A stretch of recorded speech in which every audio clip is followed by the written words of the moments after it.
Besides their ingenuity, there are still some variables taking away the wind from their sail. The constant inroad of foreign goods and preferences for them clearly puts local fabrication at the mercy of unfair competition. Alongside the preference of citizens come the unwilling desire by the craftsmen to stay in production. Some time ago, the government was putting out initiatives to revive the guilds, because that is the first point, reviving the guilds and showing the young men and women that there is value in the artwork you eventually produce, that it cannot be, materialism, a new car, jewelry and all that, that we need to have this culture, this syndrome remain, because it's a heritage. We still have a lot of work to do in that area. I imagine that my colleagues are also working in that area to get the communities, to get the guilds, because often they are so patrilineal, to get those communities to say, this as an important part of our heritage. Please, the urbanization and the going to modern world and is all there. It's all well and good, but we must stick to this. It's a hard sell, but we're working on it.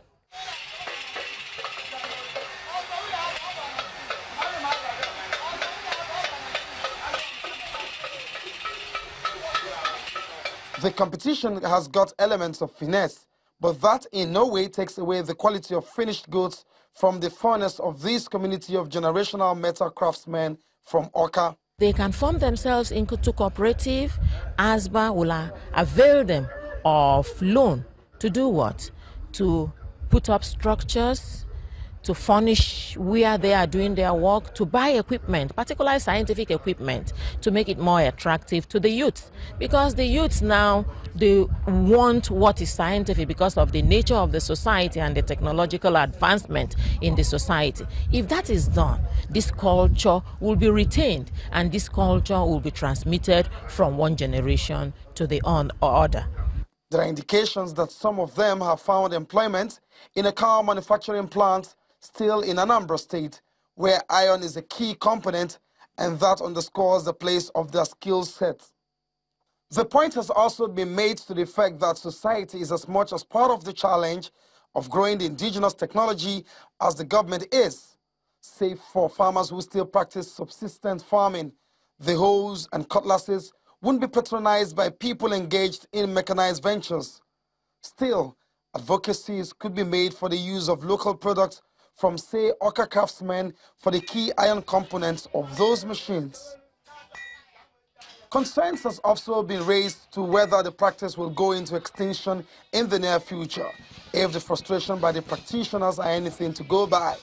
If blacksmithing is actually developed, it is something that is so attractive, quite interesting. It's not something that is done all over the world. It's not something that is done every place.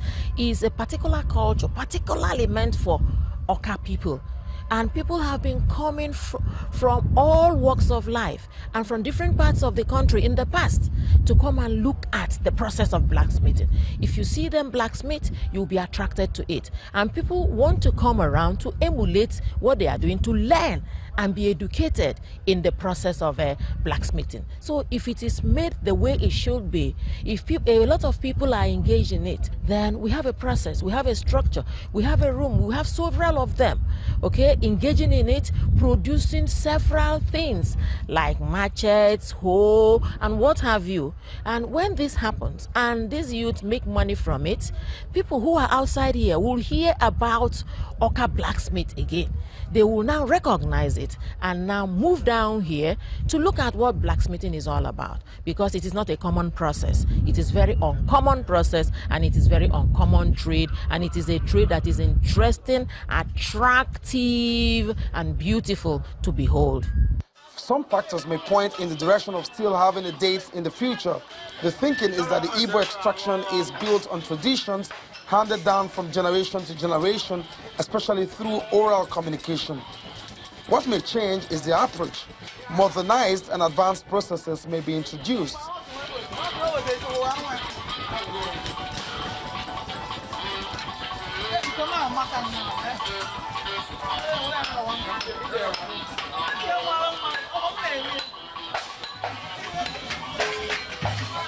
Blacksmiths on record is a part of Igbo race.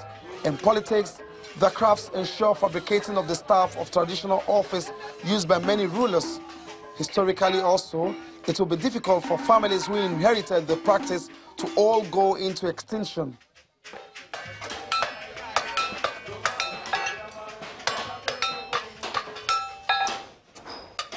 The community of Awka craftsmen is just few distance away from the Unizik Junction on the shoulders of the Onitsha-Enugu Expressway.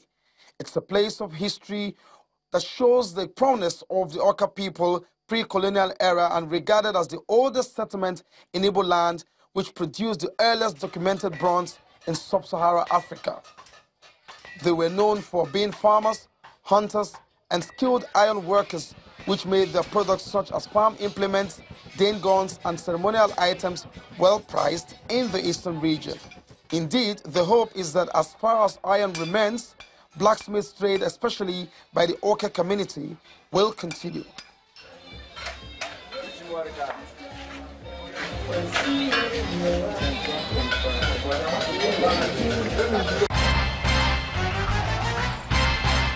It's often said that you can't run away from your shadows. Providence, of course, confers on us our birthplace, our gifting, and our personality.